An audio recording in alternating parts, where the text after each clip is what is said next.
Strong combination, too, by Perez. Drink some water, DC. Get yourself a drink, big guy. I need one.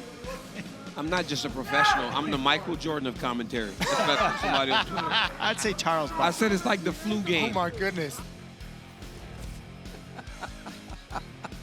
You know, I don't know about the Michael Jordan, but your ego is as big as the country of Jordan, and it's one of my favorite things about you. Good morning, Daniel.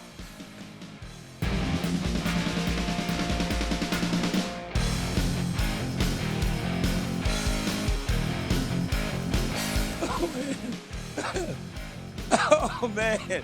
Oh, welcome to another episode of Good Guy, Bad Guy. I'm Daniel Cormier. That's Chael Souther. Chael, they had to carry me off the court. I'm hanging on Dominic Cruz and John Gooden as they're walking me back to the locker room after 7 long hours. It was like the flu game. I couldn't talk, but I got through it, Doug. Yo, you couldn't believe that I said I was in the flu game. That was funny. I get tired of these little dudes messing with me. Rise and grind, my man. By the way, I'm going around the clock. I am not around the clock guy. I was not around the clock guy in college. I got my little princess isn't feeling so hot. You want to know something else? What do you think about coffee in a shot? What do you think when I do this? Does this look cool? No. Because you know what? No. They edited out all of my coffee shots last week. I went and got these generic cups, no brand name. Then every now and then, I take a drink. I'm not even thirsty. I take a drink for looks. Like when I'm taking a pause, I take a drink. They edit them out. What do you think, DC? No good? Let me tell you something. That is the universal cup that everybody has in their house until I went to Monday Night Raw and they gave me this. Look, they gave me this thing, so now I drink out of this thing. Hey, chill. But that cup right there, I can tell you exactly where you got it. I can tell you exactly what it costs because every one of us have that cup in our house. You grab it, you jump in your truck, and you go about your day. It's the perfect cup. They should not be editing that out. ESPN, stop editing Chael's coffee cup. There's nothing wrong with it. There's no markers. It's a move. This is a theatrical performance at times. All right, let's get into some MMA because I got something to tell you. Oh, you got to tee me up, but I got something to tell you. Okay. All right. So, Max Holloway is still on his victory tour. Oh, my God. He's getting so annoying. Chael, he's getting so annoying. Everywhere I turn, I see Max Holloway gloating about his knockout. Okay, Max. Oh, you're so cool. You are the BMF. Sure. All right. It's all fine and dandy. But then he starts to make fun of the boy. So then I take offense to it. That's why I'm being a little bit of a hater. But he was on Joe Rogan's podcast last weekend, and he starts to speak of his ideal world, right?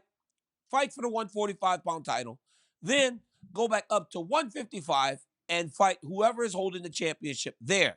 Does that excite you? Because Max Holloway, after that tremendous performance, would seem to have any option that he wants to have out in the UFC right now. He's got a hold of the right tool. He's got it by the wrong end. So let me just rework this timeline real fast. Max leading in to Gaethje is a 2-1 underdog.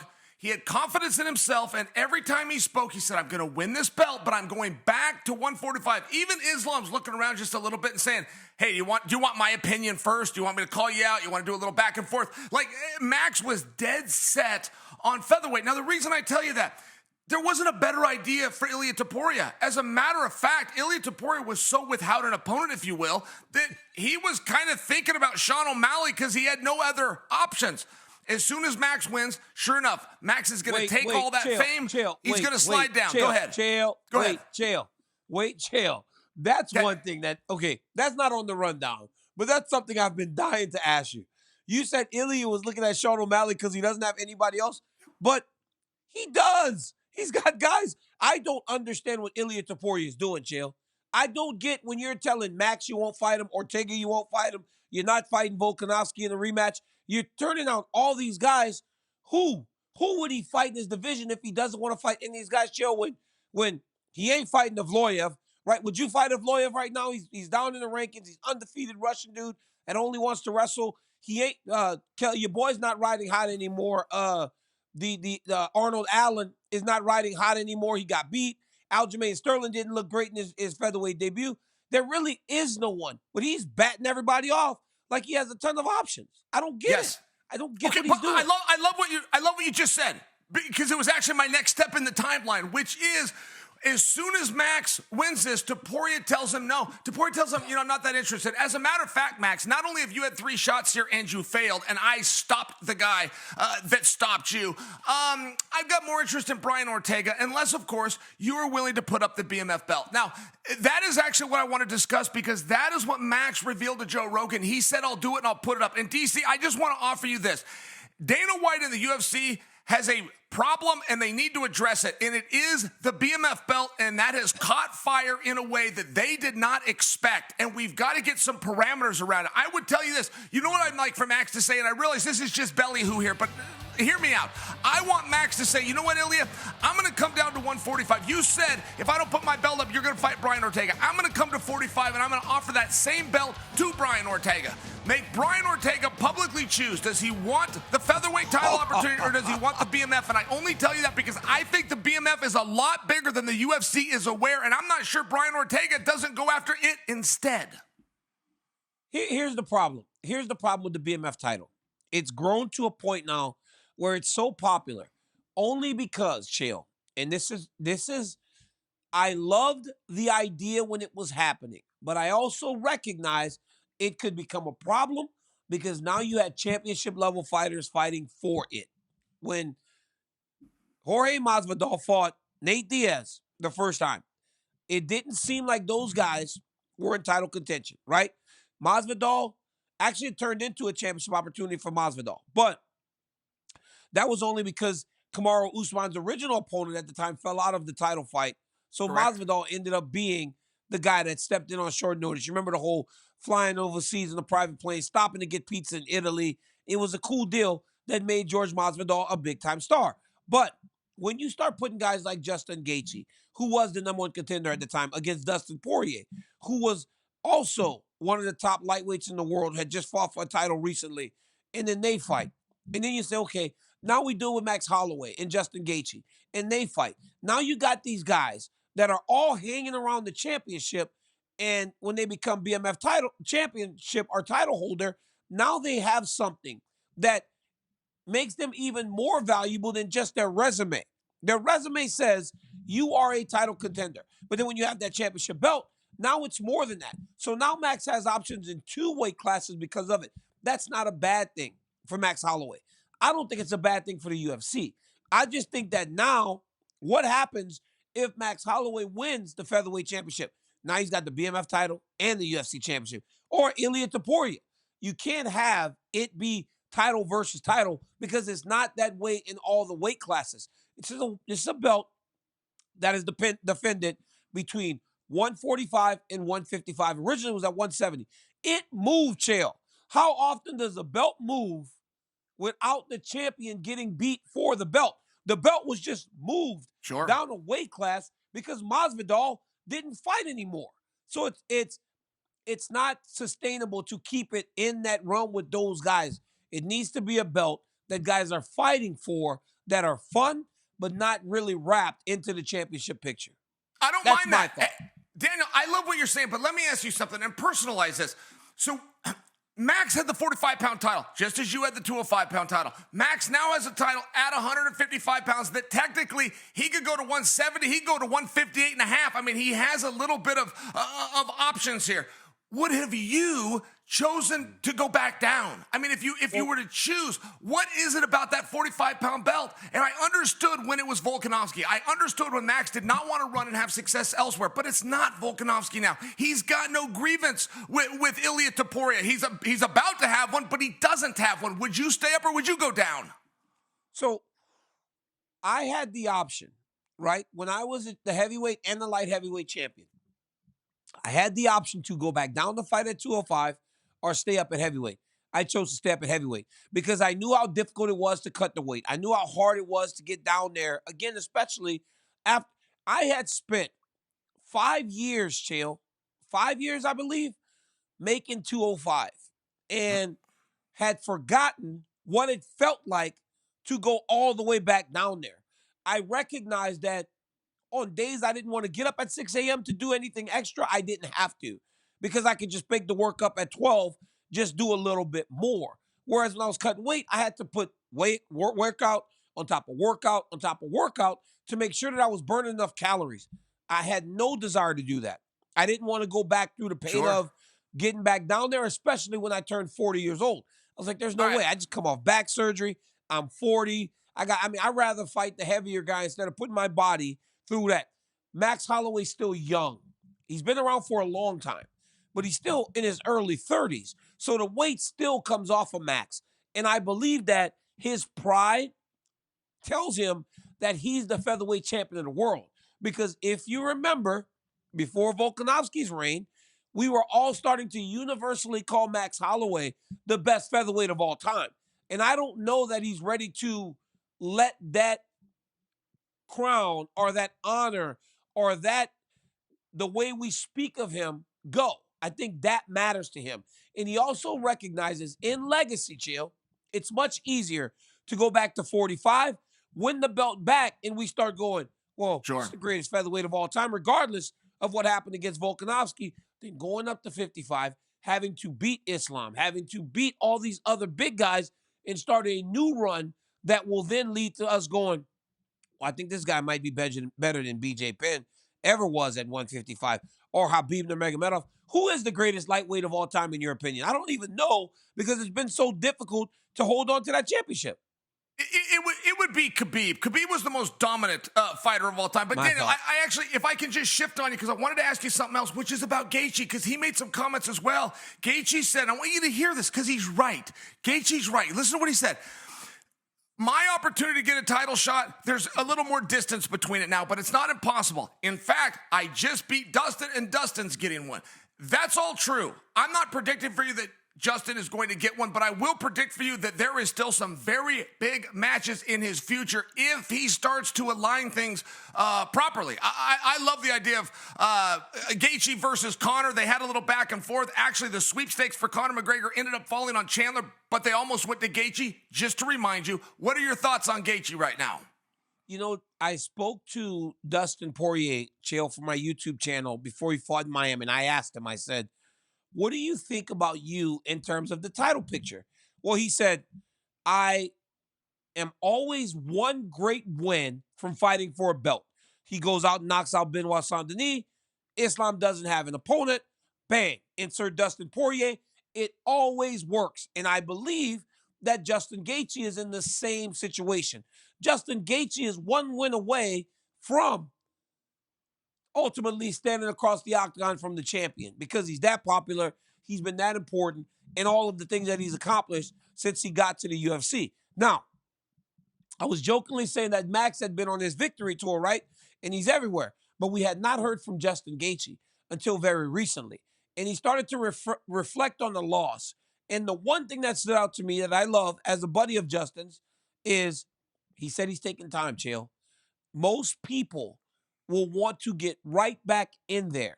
But Justin is going to take time. It's complete opposites. Think about this, Chael. Now, different level of knockout, right? Justin Gaethje got knocked out completely. Jamal Hill got knocked down, right? Jamal Hill's already got a fight scheduled. Justin Gaethje said, I'm taking at least 6 months. What do you make of the statements that Gaethje made when reflecting on his BMF title loss? I will, of course, support it. I mean, I've got to tell you, some of these guys, they get so close to the trees that they can't see the forest. And I mean in a very positive way. Like, they don't have an arrogance. They remain humble. They remain hungry. I got to give Max and Justin both that credit. I'm not sure that they're aware that they just had a Hall of Fame future fight. That will go into the Hall. That round will go into a Hall. They will both go into a Hall. I mean, not for nothing. I don't know that they know that. One thing on Justin Gaethje, and it's very hard to be critical of his career because he's done everything right. I will go as far as to tell you nobody has had a debut in the UFC as strong as Justin Gaethje's. If you'll remember, right after he got done fighting Michael, he gets announced to go on to the Ultimate Fighter. That's how much the UFC liked him. But one thing that Gaethje never does is he never calls for an opponent. And I do mean ever. That Max fight, he did not call for. Fitzayev, just for example, He never called for it and ended up in there with Faziev. And I only suggest that maybe Gaethje wants to take a look at the board and adjust and align himself just a little bit. I think he can get the Conor fight, right? Everybody wants Conor, and I understand that. But I just think that Gaethje is that big. I think that what he just did is that worthy. I forget that he lost. I mean, you want to tell me he lost the fight? Okay, fine. I don't feel like he lost. That $300,000 bonus didn't feel like he lost. But I think you understand my point. If he wants a break right now, we definitely need to give it to him. Yeah, absolutely. And I look, Justin Gaethje is a caveman, Chill. He does some crazy stuff, man. I mean, when being around that dude, it's almost like he's lost and he's living in this world when he should be living on a whole different planet. The way he operates is crazy, but he's a genuinely good dude and he's very aware. And sometimes when you get those blood and guts fighters like Justin Gaethje, you don't think that they're as aware as Justin Gaethje is. He's aware of everything, and he recognizes that you have got to allow your brain to reset after that. I got knocked out one time in my career. I did not fight from that time until the next year. You got to give yourself time to try to come back from this. You don't want those lights shut off and then trying to step back into the octagon. You know, Justin Gaethje saying that, right, made zero excuses. Chael didn't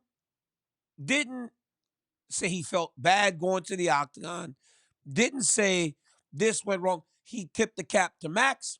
He said Max fought a great fight. The one thing he did say, though, he said, I remember even when I was fighting Cowboy, a guy that I looked up to and I was his friend, he knocked me out in sparring, and I wanted to get that back, so I had that desire to hurt him. He goes, I never got that with Max Holloway. I never felt that with Max Holloway because he was never on my radar.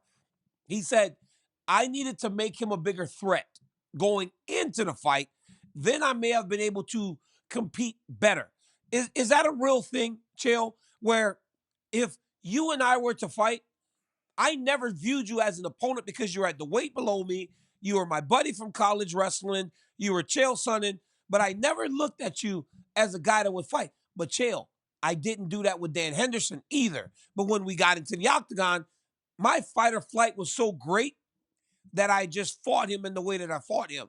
But was that a thing for you? Because Justin said he needs to make his opponents feel like they threaten him. He said he never got that with Max. Yeah, I actually can relate to that, and on a limited scale, but there was guys that you would look up to or you would look at and say, I appreciate his style. I appreciate his skills. I would like to move my feet a little more like him. I mean, just for example, and then Daniel, I was a lot like you, where I was changing weight classes too, from 85 and stopped off at 205, went all the way up to heavyweight. So now some of these guys that I thought I was clear to like and admire, I'm getting contracts against, and it was tough. I'll tell you what. Every big upset, and it doesn't matter if it was Michael Phelps by a stroke in the pool, a volleyball game, or UFC where Gaethje was a 2-1 favorite. Every upset has one thing in common, which is the person that gets upset finds himself in a contest that was harder than they thought it was going to be. And Justin Gaethje really did talk about it. You know, he paid Max that credit, and I wish that Gaethje would have gone just a little bit further, because I think what he was trying to say is that Max was big enough and had more power. He knew the volume was going to be there. I think Max could take a better shot and give a better shot. Justin never quite finished that thought. But when I just talked to you about these wonderful opportunities and what is going to happen, I cannot believe we have had a fight that good. I mean, a fight this good that is spoken about and revered after it's done has not happened in our sport since Forrest Griffin and Stephen Bonner, and everybody talked about a rematch. I'm not saying let's throw these guys in a rematch. I will point out to you, I'm a little surprised there is no talk of a rematch. That kind of surprises me. The greatest fight you've ever seen, we generally would do it again. It kind of felt like Max was ahead of him for the majority of the fight, and it just feels like they're pushing him forward. It's almost like when you're in wrestling, Chael, and you could feel a storyline coming together and being ended. And it's time for one guy to go here, one guy to go here, and that's what I feel like. You know what I do love the most, though, about Justin Gaethje saying I'm taking 6 months, Chael? Think about this, Chael P. Justin Gaethje said he's off 6 months, April. So if he says 6, it may turn into 8. But look, if he takes that time, he can be off when Islam fights Dustin. In that 6-month window, whoever wins that fight will fight Arman Sarukian. In that 6-month window, Conor McGregor will fight Michael Chandler. In the time that he's going to be away, Chael, when he comes back, the whole division may be completely different.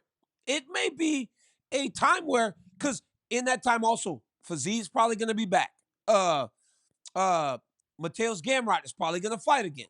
All those great young fighters will get their opportunities, so the division may look different. And Justin Gaethje may say, I come back, I fight Benoit Saint-Denis, or I fight Mateus Gamrot, I look great here, bam, title shot. Because the title picture has already started to work itself out during the time that you were away, right? So I think it's great not only for him in terms of resting his brain, but I think it's great because you can sit back and look at everything from the side and watch these absolute savages go kill each other. And then when you come back, you go, maybe I'll take that guy. Or because you're Justin Gaethje, right? If Justin Gaethje goes to the UFC and says, I want Mateus Gamrot, they'll go, huh, nobody wants Mateus Gamrot. We'll give him to you. Because nobody wanted Faziev, and Gaethje said, okay. It's one of those times where it just works. We know that Dustin's is next. We know that Sarukian is going to be in the fall, and I think it gives Justin time. So that's another factor that I love with him taking time away. Because I don't know when I see what are my thoughts on his next matchup, because I don't know what the division looks like down the line 6 months from right now. Sure. And one thing about Gaethje, I've never heard him call somebody out. I could be wrong on the second Poirier fight, but you get my point, broad stroke, and I've never heard him get called out. So his break is going to line right up with Madison Square Garden. He's going to return. Hey, Daniel, I had a moment with Justin Gaethje one time. We had a very sentimental moment.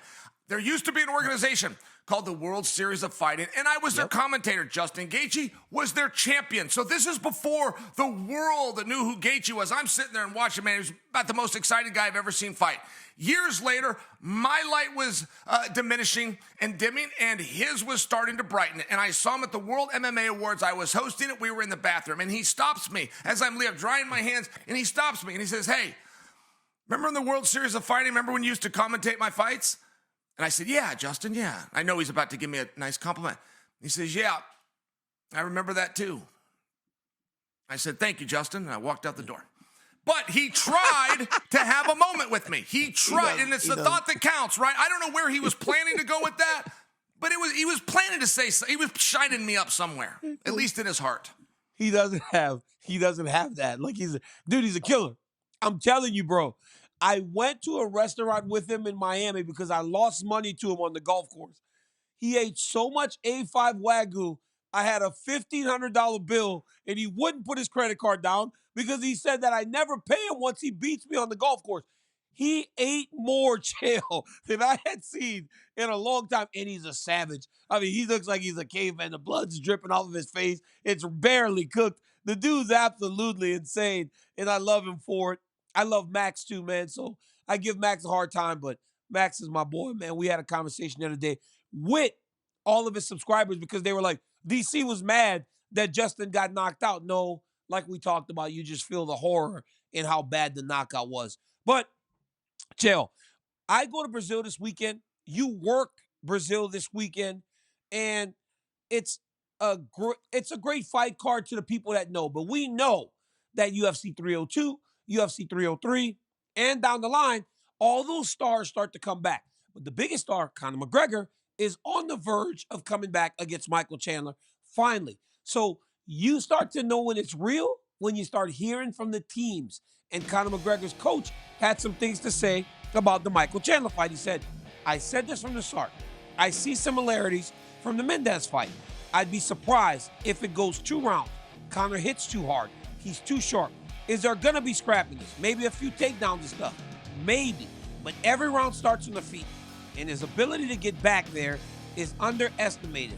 So I'd be surprised if this fight between Conor and Michael Chandler sees 2 rounds. Chael, what do you make of Coach Kavanaugh saying that he believes this guy not only wins, but he wins impressively, and he wins it very early?